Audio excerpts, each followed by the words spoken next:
Okay.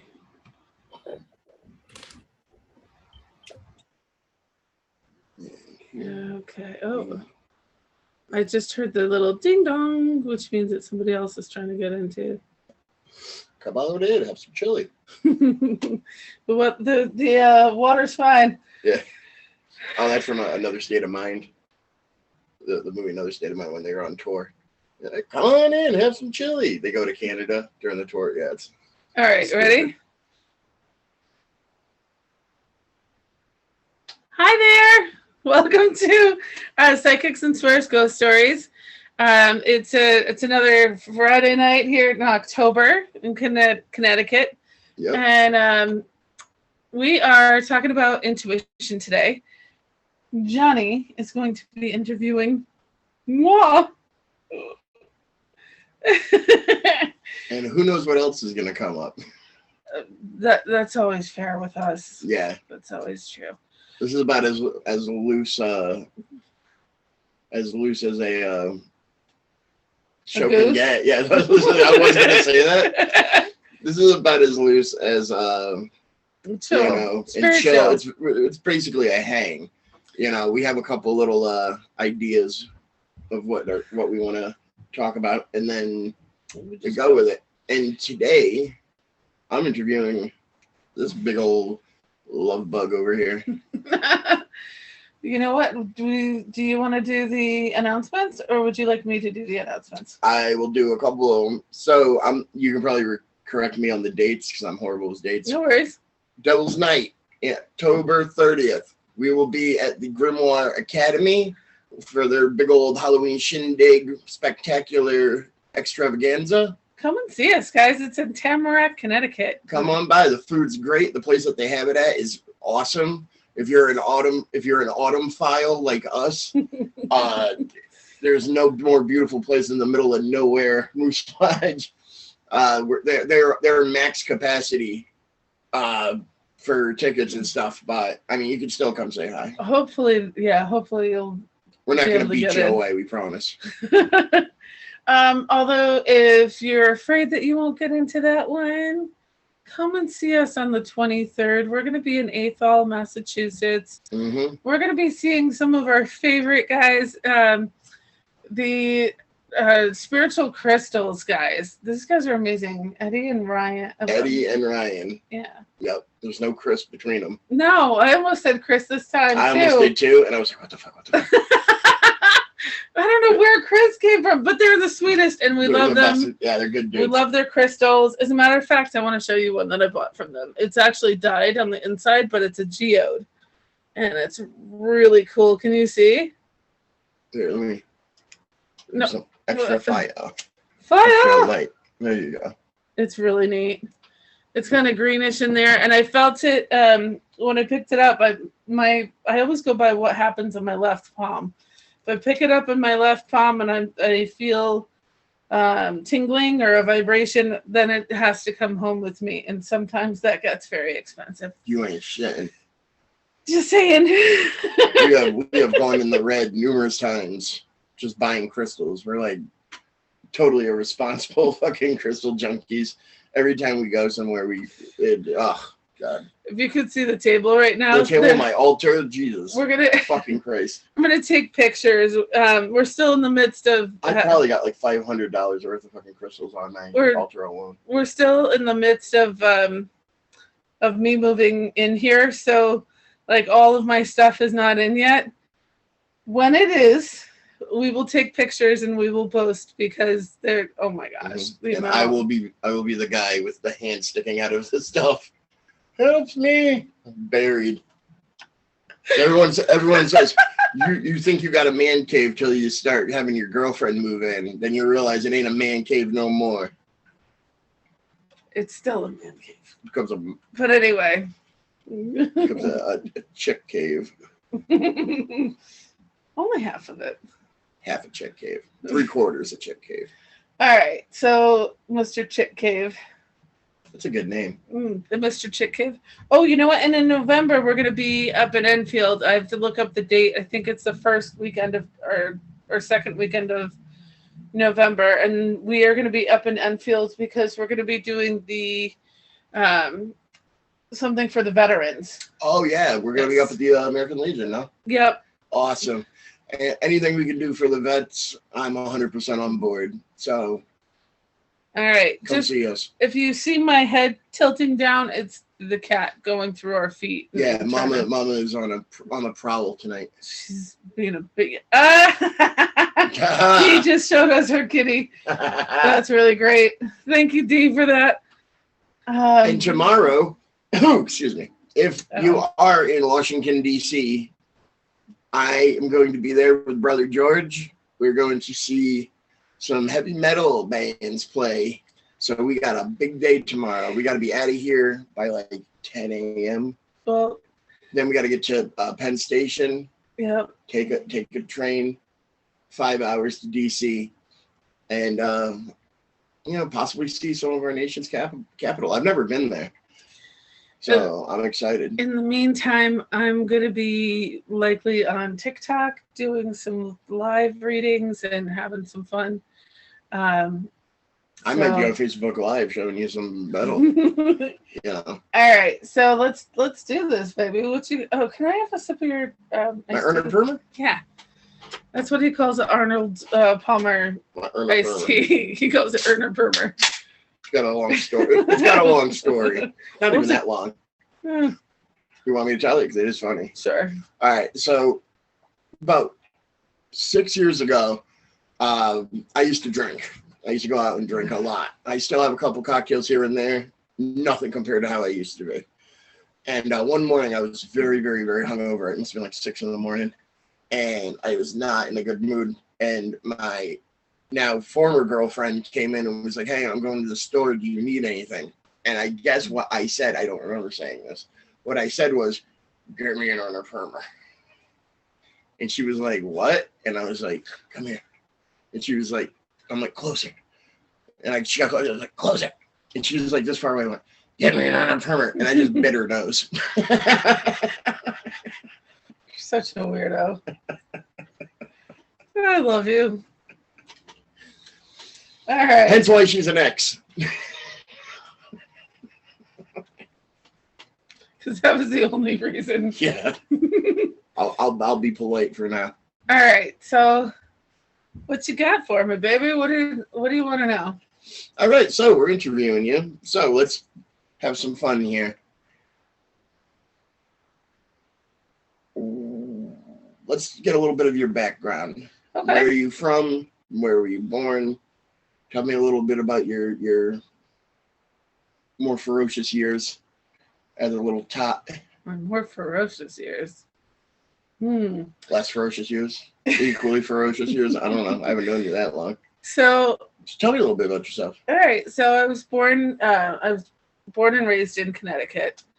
And I have 2 sisters and a brother.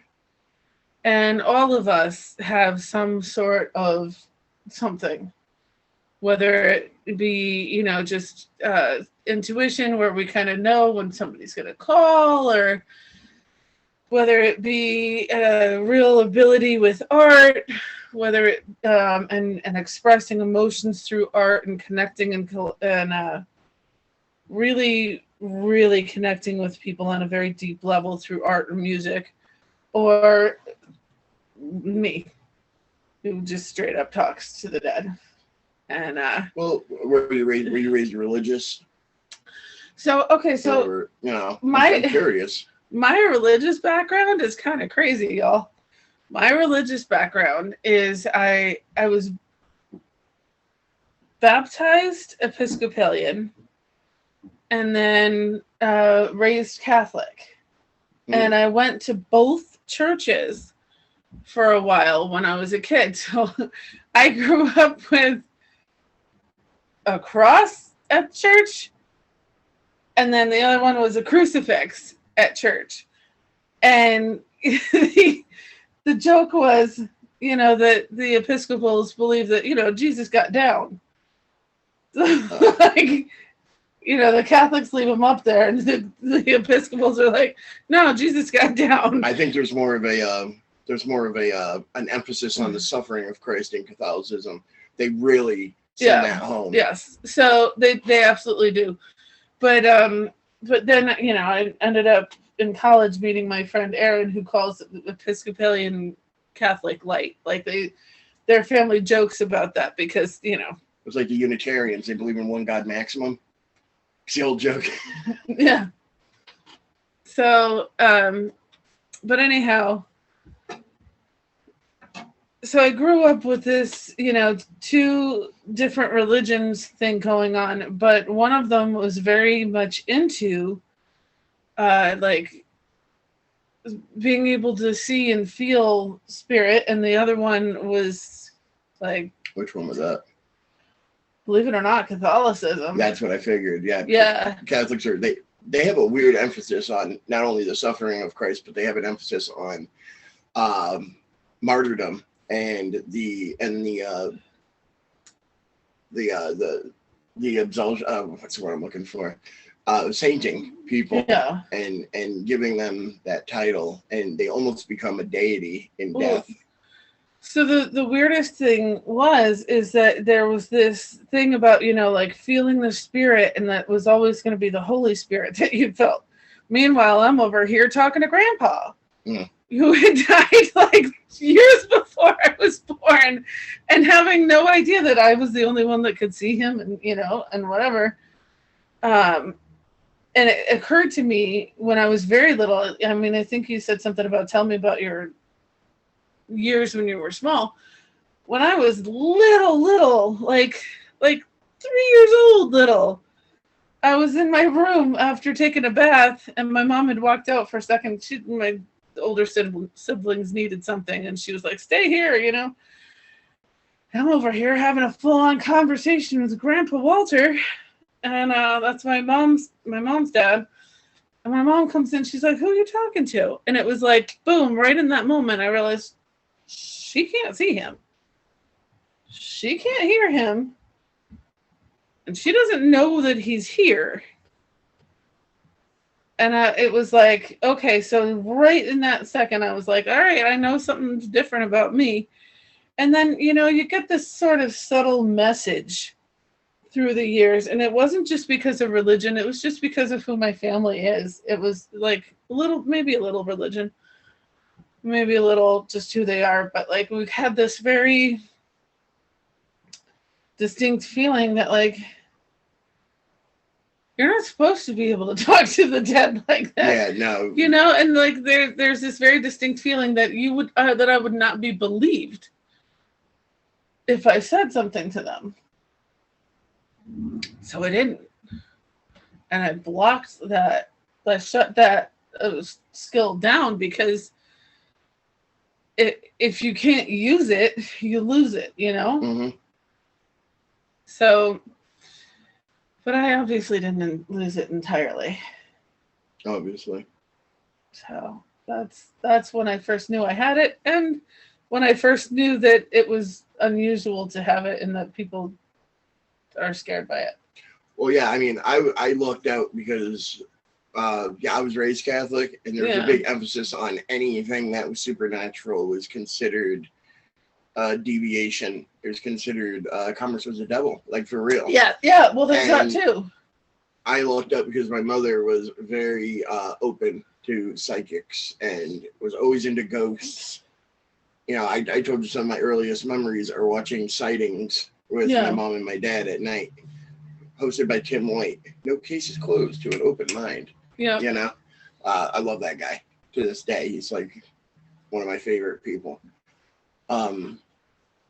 So I know from my personal experience, especially dealing like with catechism. Yeah. I have a short funny story. My aunt was obsessed with this band Green Jelly when I was a kid, and they were like really silly, almost comic booky. And they had a song, Obey the Cow God, talking about India and how cows are like these sacred things. Oh, okay. It's kind of silly, but it was like it was almost like this cartoony kind of story. Okay. But she would draw this thing, the cow god, and it was just like a goofy cow deity. So I was in CCD, and they were like, "Well, draw something, you know, from your memory that's religious." So I drew a goat god. Okay. I was 5 years old. I didn't realize that to them was terrifying. To me, I'm just drawing an animal-headed guy. I'm going to do my own thing. I'm going to have the goat god. Yeah. And it was a big fucking to-do. Like, they called my parents in. They were like, what is he being influenced by? Like, all this shit. And my dad's sitting there, because my dad wasn't religious at the time. You know, he basically just went along with it for my mother. And he's just like, but I don't got nothing. Like, I don't know what to say. So, and I remember getting in trouble for that. So, like, there was always, like, this, like, boot on the neck was Catholicism. Yet my mother was super open.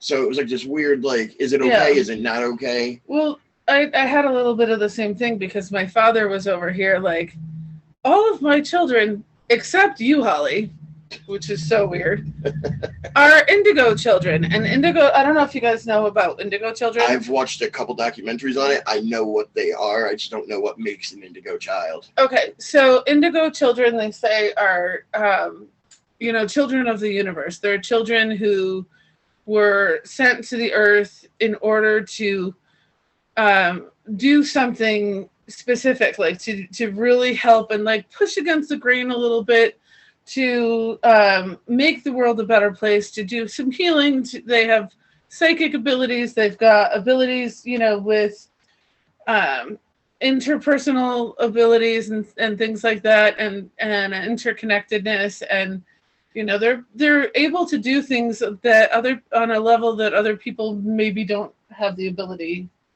to do it. And my father kept pinpointing things about my siblings that made them indigo children, and looked at me and he was like, I don't think you're an indigo. And he claimed himself to be an indigo. Come to find out later on, I was hiding all of my gifts because I was absolutely terrified to share with my family that I talked to dead people.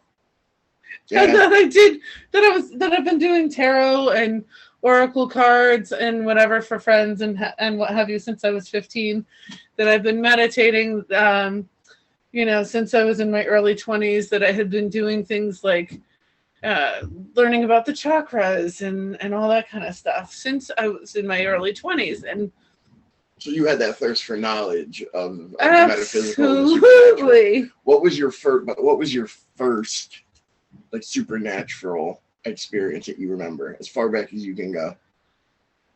Probably the conversation with Grandpa. Yeah. And how old were you at that time? About 3 or 4. Wow, so you were a toddler, essentially, talking to dead people. Yep. That's intense shit, man.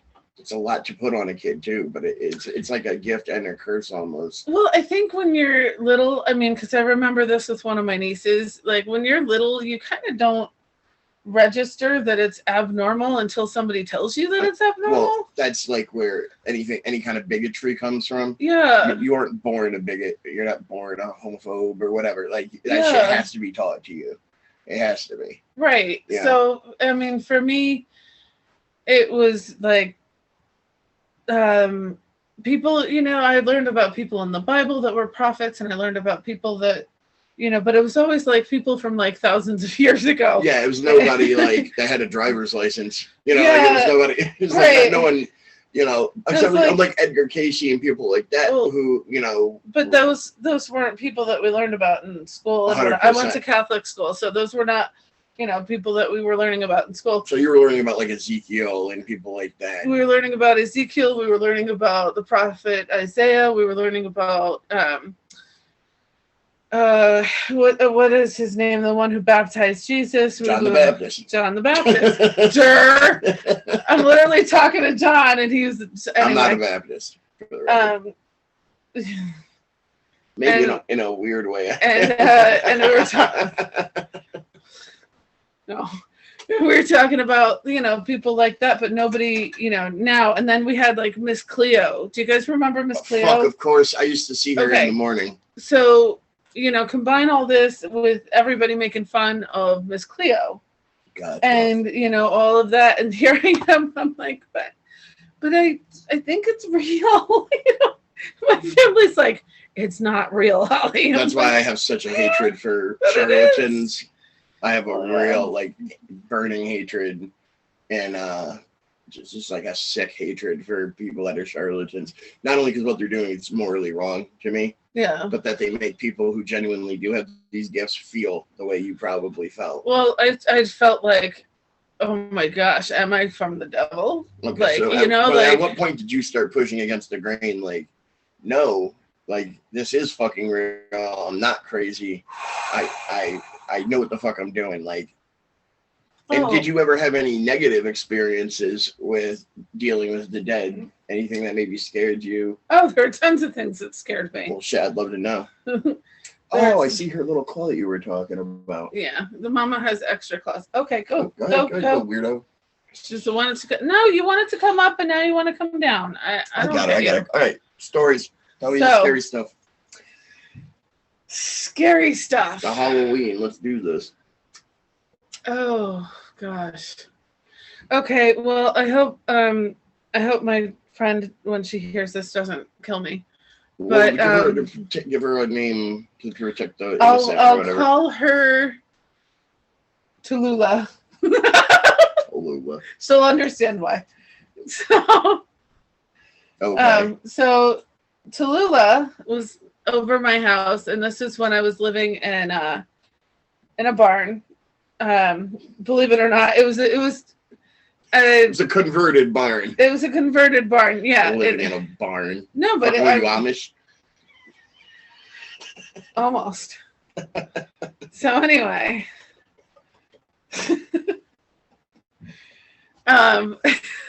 it still looked like a barn, but inside it was apartments and a garage. So that's why you don't close the door.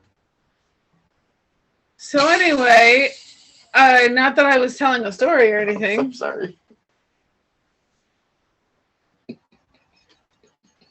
This guy. Bop, bop. So you're in a barn. Down the street from where I lived, there was a gentleman who had passed away in his house a few years prior. And every so often would see him walking up and down the road, and he was almost like completely opaque. So we were driving down the road, Tallulah and I, la la la, and there he is by his garbage cans. The garbage cans, you know, I mean, it's obviously not his anymore, but in front of his old house. And it looked like he was trying to open the garbage cans, like he was trying to check the garbage cans. And we drove right through him. Yeah, because he like started walking out into the road, and the corner of her car like went right into him, and she was like, "Oh my God, I just hit somebody!" And then she was like, "Wait, there was no thud, there was no impact." I said, and I just looked at her as casually as I possibly could have, but meanwhile my heart was like through my chest, and I'm like, "Oh, that's just my neighbor." She's like, "What the fuck are you talking about? Your neighbor?" And I was like, he's been dead a while. He's still here. Trying to check the garbage. Imagine that. Right? Like, imagine being dead and the thing that you think about is the freaking garbage checking can. The fucking garbage. I can also talk about the one that saved my sister's life. That's a fucking... Yeah, please. I'd like to hear that. No, there's no way to know for sure that it was him, that it was the person we think it was, but this is her story, and should she watch this and wants to take this part out, I will certainly, allow for that. But we'll put one of those experience and technical difficulties. So, we had a gentleman named Joe live upstairs from us when we were kids, and Joe was the sweetest. He smoked like a chimney, like 3 packs a day or something ridiculous. Fucking Morton Downey Jr. It's the 80s. Yeah, no shit. So anyway, so we had this porch, that went up to his apartment, which was above ours in the house that we lived in. It was a 2-family house. And the dogs, any of the dogs that we ever had would do right up the stairs because they knew that he would give them treats. If they went and like nosed, they would all go up and do the same thing, bashes their little heads into his door until he opened the door and then, give him treats or then wag the tail or make some noise out there. So he knew. I'd come out and give him treats and then they'd come down the steps. And it became a thing. After he passed, our dog Noah went up there and did the whole routine, and then he would, because he would have them sit, they would sit to get the treats, and he would sit and he would act like he just got a treat and then come down. It was the weirdest thing ever. And my room ended up being up there and the lights would flicker sometimes, and we just, we thought, okay, maybe it's the electricity, maybe there's something going on up here with the electric, and we're just trying to tell ourselves. Every once in a while it smells smoke. That's natural though in a house where a guy smokes 3 packs a day. You're gonna smell tobacco. We washed the walls like 7 times, and we discovered that the walls actually had wallpaper with floral print. We thought they were green, okay? That's how ours was in this place. We had to paint the walls fucking 4 times. So we anyway, so we washed it, and it's just like, there's the amount of gross stuff. But there's a difference between that smell and fresh nicotine and a fresh cigarette. There's a difference so we would smell that fresh cigarette smell, not just the nicotine smell, total different smell every once in a while. I had gone to college at this point. I was my freshman year of college, and I came home for the weekend. My room had been switched to downstairs, so this way my older sister and little sister had the rooms upstairs. One of my sisters had a candle going. She was feeling sick. Somehow the candle got knocked over while she was sleeping. And I think about this and I still feel like all sorts of choked up because it was just so scary for me. And I was downstairs. I didn't even have to deal with the actual fire. But upstairs, she had to deal with the fire like in her face. And she was one of those people that could sleep through anything. And she said she woke up to what felt like somebody pushing on her and like pounding on her to get her up. And I'm telling you, we swear it's Joe because of all of the other little incidences that had happened in the house. We are convinced.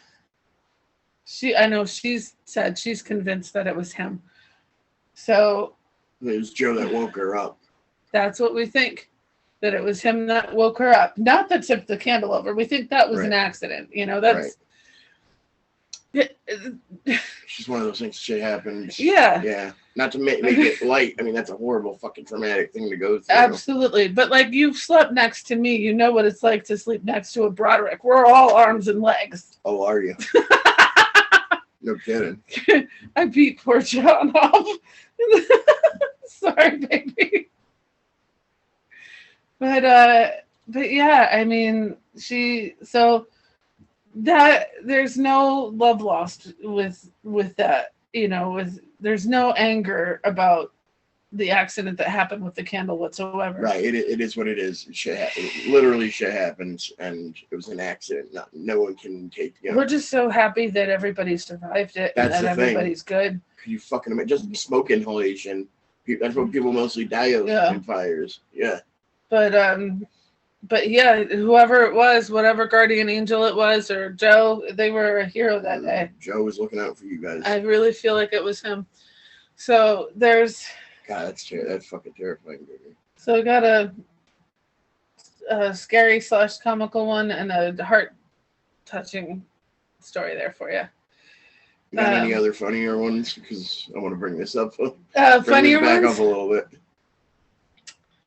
Funnier. There's so many stories like this, though. Like, just so many. It's countless. Oh! Okay. Okay. This is another Tallulah one. A lot of stuff happened with her. I've known her over 20 years. So we were this was during college. We were, or shortly thereafter. I was sleeping over her house, and there were a couple of us there. Our friend Anne was there too, and it was like super early in the morning, like 3 a.m. We hadn't gone to bed yet. And Aaron's dog had passed away. Tallulah's dog had passed. Sorry, I just gave away her name. Tallulah's dog had passed away, and you know, I kept seeing this dog around the house, everywhere, and she was like sit on the, like over by the whatchamacallit, the mantle, like the fireplace. She'd sit there like this, and she'd be under the table and like everywhere. This dog was everywhere. Well, so I'm doing a tarot reading, and for Tallulah, and Anne is terrified. She's extremely religious person, lovely person, extremely religious. So she thought the devil was contacting us and whatever. And she's like, "Oh my gosh, we can't do this." And she's all getting all, "Wow!" And as she does that, a picture whoosh, came up off the wall and like flew across the hallway onto the stairs, and we're like, oh. And I go over there, and there's the dog. I'm like, "Kelly, you little shit." All right, back to the interview. So, yes. When did you start doing this? You're using your psychic ability to help people, and when did you decide to like that this was your calling, this was your true will? So over the years, I mean, I've been doing tarot and oracle card readings for friends and what have Actually, you. a better question, because that's a question for later on. When did you get into paganism and Wicca and stuff along those lines? Same answer. Same answer? Yeah, about it's about when I was somewhere around 15 or so. Strangely, I had just been confirmed. Yeah, 15. Same I had just been confirmed, and maybe 16, and I had been dating this boy, and he was a horrendous human being and extremely abusive in a lot of ways. And I figured, you know, his whole family was extremely religious, and his mom worked at the church, and everything got covered when I started talking about what happened. And then, you know, having that happen, I was afraid to tell my parents for another 20 years, but that's a whole other story. So having had that experience with the church, and having had, you know, a priest who I trusted ask me the questions, things like, what were you wearing? What were you doing? How did you provoke it? That was like, because it can't be that he's a fucking monster, piece of shit bastard. It had to be that you fucking that I deserved it somehow. So, you know, and I started looking at things, and I was thinking, for the record, fuck them, by the way. Well, and the thing is, I don't blame, I do not blame the entire church for it. I don't blame all Catholics for it. I just don't. Doesn't change how I feel about that guy. And well, that guy, yes. Yeah, I blame him, but I don't blame the entirety of the church. And I want to make that clear, because I wanted the people that I care about to know that I don't blame their religion for I something don't harbor that any happened. ill will against anyone that's a believer. Yeah. But especially with Catholicism, how they fucking covered up shit for years. Well, that's a whole other story. yeah, and we're not going. I don't want to go there tonight, but so that was the eye-opening thing for me. That plus I couldn't even talk about my own things that I was experiencing, and that with the great beyond, and I couldn't. There was just a lot of little blockages for me, so I started listening to a couple of friends of mine that were kind of fringe people. They had beliefs that were a little out there. So it got me to start exploring. And after I'd broken up with that boy, I started hanging out with these other people and doing the tarot and doing oracle cards and doing all of that kind of stuff. And I felt so at home doing that. That's when it starts feeling like natural. Yeah. And I was learning about not so much Odin and those guys, not so much the Norse gods, but more about the Fae, which they're really fun, the fairies. And but they're wild and a little dangerous too. But the little I know about them, I've heard they're fucking terrifying. And they're a terrifying thing to deal with if you don't know what you're doing. They're both terrifying, fascinating, and hilarious, all wrapped into one. I can see that. Yeah. So, I got into the Fae, I got into the Celtic lore, I got into Greek, the Greek gods, I got into little bits of everything, just kind of everything. And again, I didn't say anything about it to family because everybody was still, going to church every Sunday and whatever. And I used to go with my grandmother, and that was a way, not all the time. For holidays, I'd go with my grandmother because I didn't want her to be alone after my grandfather passed. And I just felt like it was important to keep that connection for a while. Then she went and passed. And the night before she went and passed, she visited me. My grandfather actually visited me the night before she passed. And I got the whole rundown of how it was going to happen and what was going to happen. And I didn't believe it. But I called her anyway to tell her I love her. That's just to be sure. And that was it. I got to talk to her one last time. And so for me, that was another thing that solidified it. I was in my 20s at that point. It wasn't until I was 41 that I went, maybe I need to do this, for everybody. Yeah, 41, that I finally stopped being a chicken shit and told my family. That's the thing. When you start, because you were raised Christian like me, and there was always that feeling. I mean, I can only speak for myself, but there's that feeling of you're being forced to worship.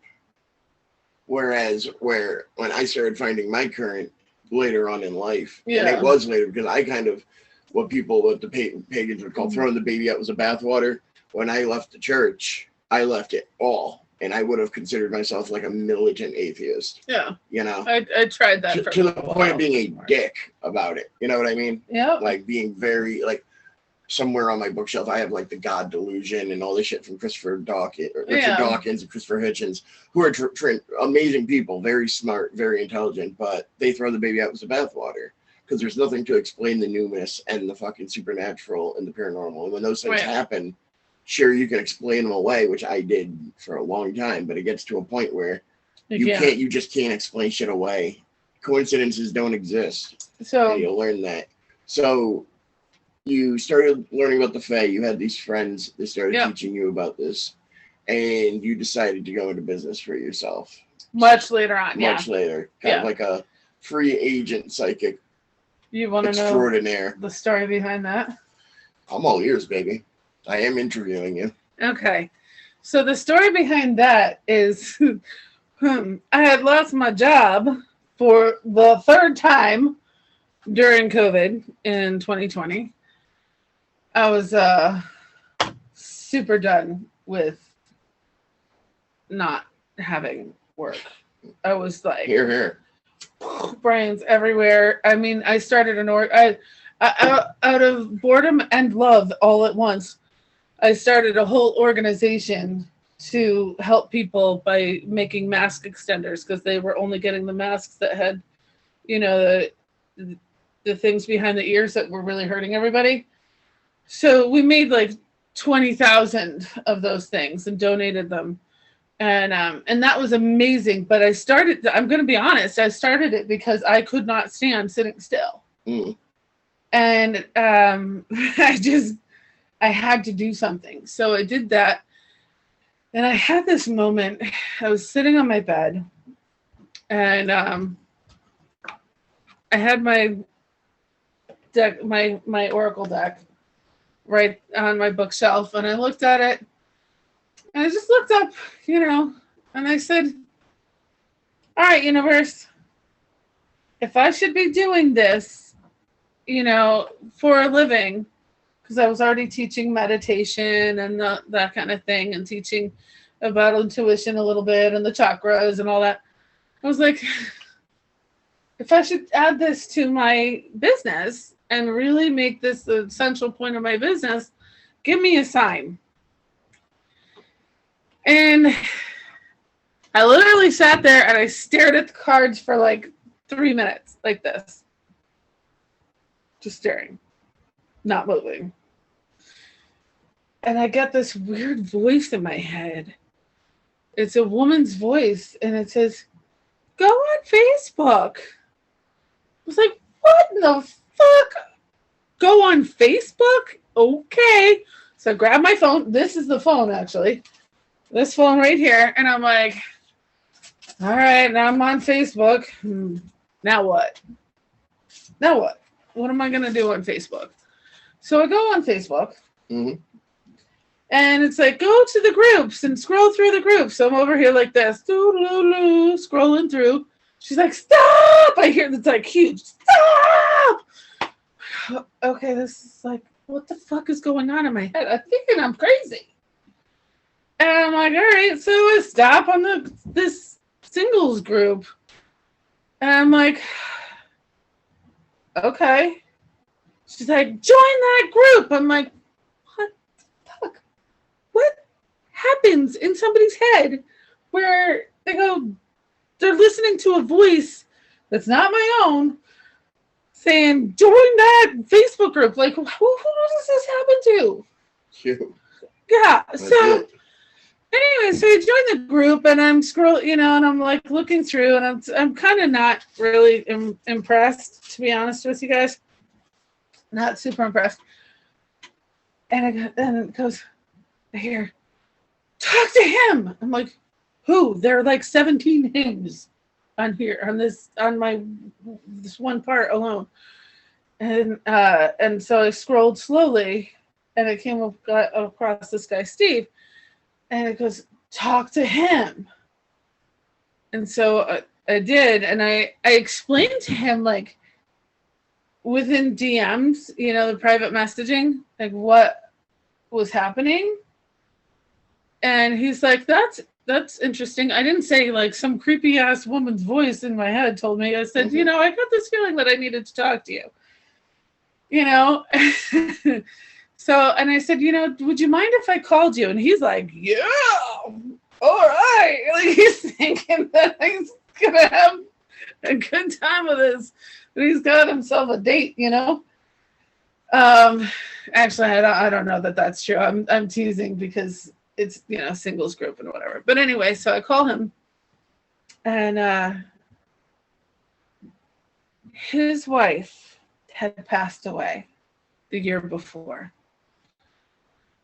And it was her. And I know that because when I was talking to him, all of a sudden I'm hearing her voice again in my head going, tell him about the two little things on the desk. I forget what they are at this point. And, so I told him, and he goes, oh my God, how could you possibly know what's on my desk? So he was like, those were my wife's. And I said, did your wife, was she a psychic or a reader or something like that? Turns out she was a palm reader. Creepy ass part of this story, the creepiest part of this. She happened to be a palm reader that read my palm 20-something years ago when I was in college. And she was wearing a headband. So in honor of her, whenever I read, I wear something on my head. Usually this headband. But, and it gets weirder, guys. It gets weirder. She told me during that reading back when I was in college, and Erin actually reminded me of this, that I was going to mean something to her husband one day. And that was 20 years ago. So, having this experience with him, I was like, all right, I guess that's the sign from the universe that I need to be doing this.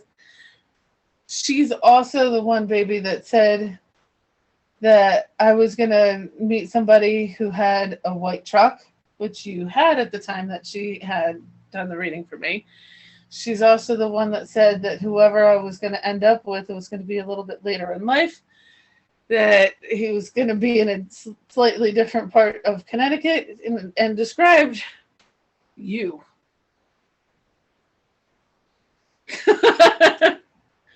So, how about that for a story? That's very good. It was like 3 of the ones I was going to ask you to tell. You told them all in tandem. Because they all go together. They do. They all, like, why don't you tell me about the headband? That's a good story. And then I knew you were going right into it, so I just said, nah, I'm going to let her do this. Well, that's why, that's what made me do it. And so, and I wanted to talk too today, because we're doing a little bit of a thing about intuition. And, like when you're thinking about somebody and they call you. Yeah. Or it's not a coincidence ever. No, it's your energy is literally connecting with their energy at that time. Because you're focusing it. Yep, and you're having that connection with them. It's not like just there's no real coincidence like that. And people ask me all the time, well, how does that work? How does energy work? And I always feel like it's like a cell phone. You could be talking to somebody over on the complete opposite side of the world through something like this or through a cell phone or whatever, and it's happening in real time. You're not waiting for it. Although sometimes there's lag. But I like the way you put it today. It's like singing. Well, that's a slightly different point. But like the way energy flows, it's used in our technology. So I mean, when you're doing something like what we do, and you're meditating or you're connecting with somebody else's psyche, and they call you at the same time you're thinking of them, it's that energy connection, just like it is on the phone. Makes sense. And people always ask me, can anybody do what you do? Not as good as you do. And the answer is, well, yeah, kind of. But not to your ability, though, I don't think. But it's like singing, Yeah. Like when you have somebody that's a natural singer, they can just match the notes like this. They can just they hear a note and they match it. They've got the ear for it. They're singing out the notes beautifully. Yeah, fucking Freddie Mercury at Live Aid or something. Something beautiful. But everybody can open their mouth and make noise. and make noise. I do it for my band. You know? And I got a voice like a fucking jackhammer. I love your voice. Like though. a cat scratch for your... Stop it. But to you. But I'm saying, like, you know, everybody's got the ability to open their mouth and make noise, but not everybody has the ability to be, you know, a Freddie Mercury. Mouth. Yeah. Open their noise and make mouth. Okay. Or to be like a Freddie Mercury or even a Barbara Streisand or somebody who can really belt it and get it on the notes every time. Midler. Yeah. You know. So what I'm going to show you guys today, and we're just going to do a quick exercise, is I'm going to show you how to ground. Yeah, how are we doing on time, dudes? I have no idea. We got 5 minutes. Okay. So I'm going to show you how to ground,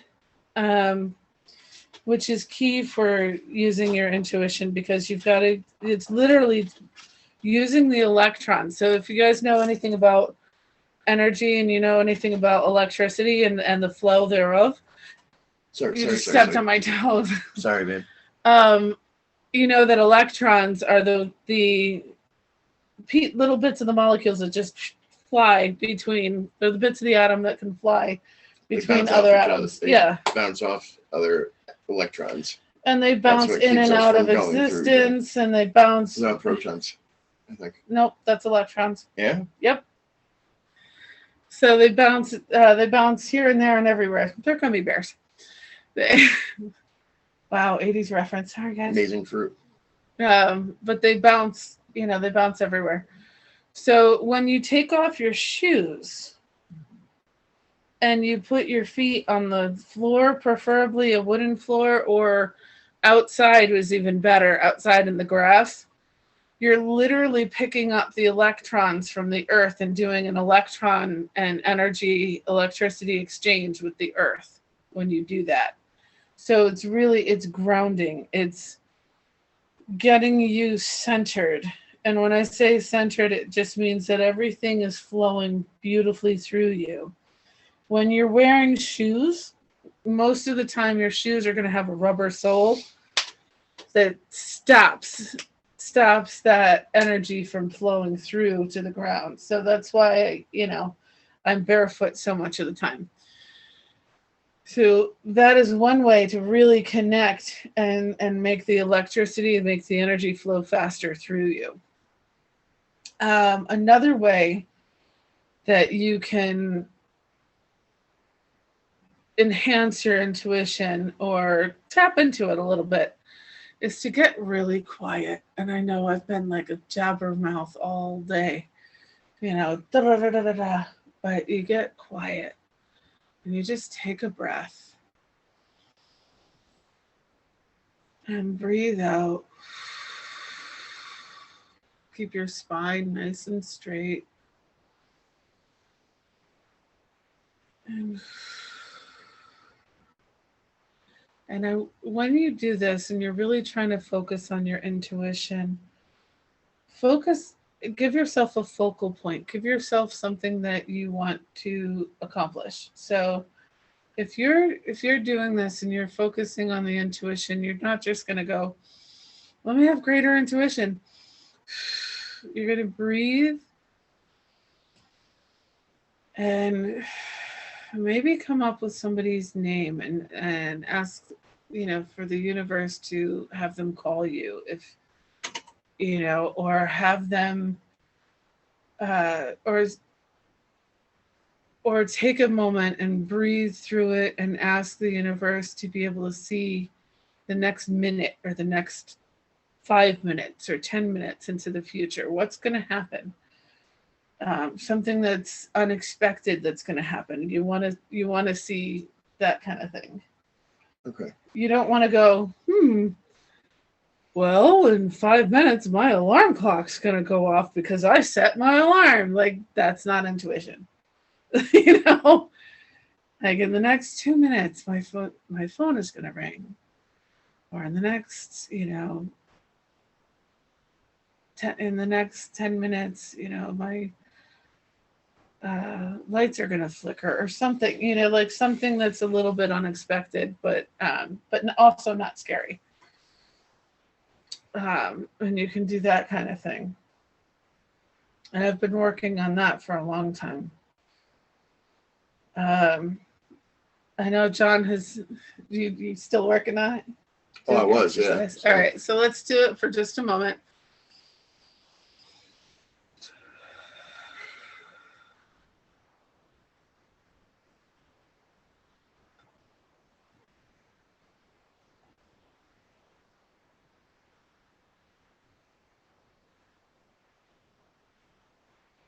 I got mine. I got what I know what's going to happen.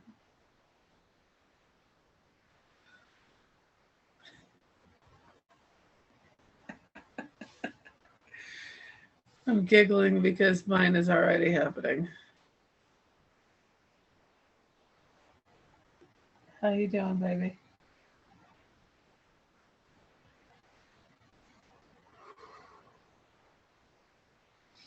So for me, I had the prediction that my cat was going to give me the evil eye and take like a step at me and then back off. And that is exactly what happened. I opened my eyes and there she is.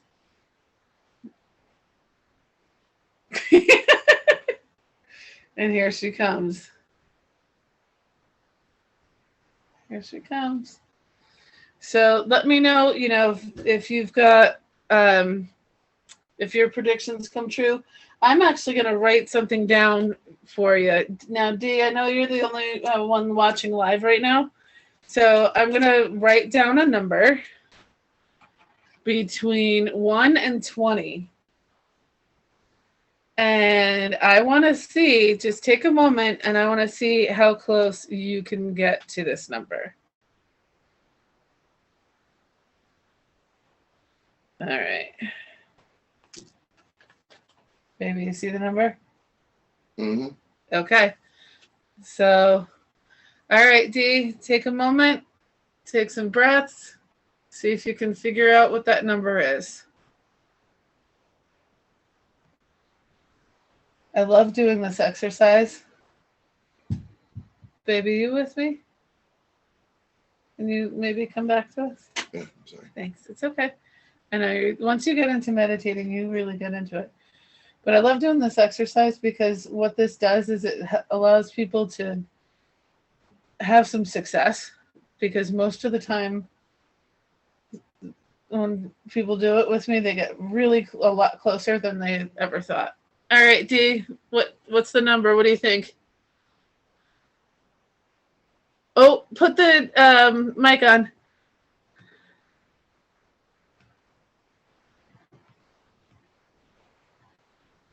You got to unmute. Oh, 14. Hey. Oh my gosh. 14?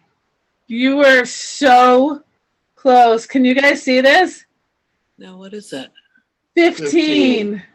You know what's weird? It's like as soon as you said number, 14 popped into my head. That's crazy because I was one digit off. That's really close. And Wow.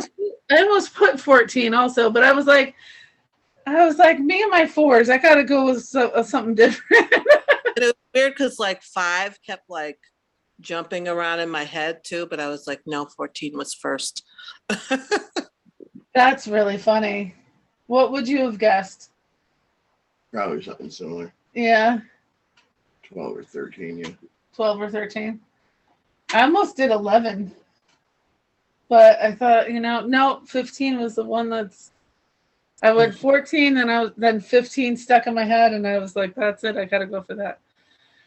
But Wow. guys, it has been so much fun doing this. I was so nervous because I don't normally like being the one being interviewed. I like being the interviewee. So it was fun. I had a blast. Good. I really did. I hope I did good. You did good. So one more time, we're going to be tomorrow. He's heading out. I'm in DC all night. Come say hi. Buy me a drink. Or come and visit me on TikTok because likely I'm going to be doing Or some I'll be live. on Facebook. I might be on Facebook Live torturing people. Oh, all right. Knows my singing voice, no doubt. Then on the 23rd, we're going to be, which is next weekend. It's a Saturday. Massachusetts. Yes. And who are we visiting? Eddie and Ryan. At The Alumni Stones. No. I forget the name of their place. Spiritual Crystals. Spiritual Crystals. You know what it is? You're getting them confused with one of the other events that we did. Correct, Mundo. Yeah, that's all right. And then on the 30th, we're going to be at in Tamarack, Connecticut, at the Grimoire Academy event. Yeah, it's gonna be fun. A few thousand people are going to be there. Oh my goodness! All right. You too. Oh, Mama wants to say goodbye. Oh, Mama's saying good night, everybody. Mama Says, Holly and John, Hey. get off of the computer already. Good night. Say good night. He's not talking. Oh, Mama's talking enough for everybody. I don't know if you can hear her. Yeah. She's going. All right, guys. I hope Good night. everybody has a wonderful weekend, and yeah, we'll see you guys soon. Have a good one. Toodles. All right.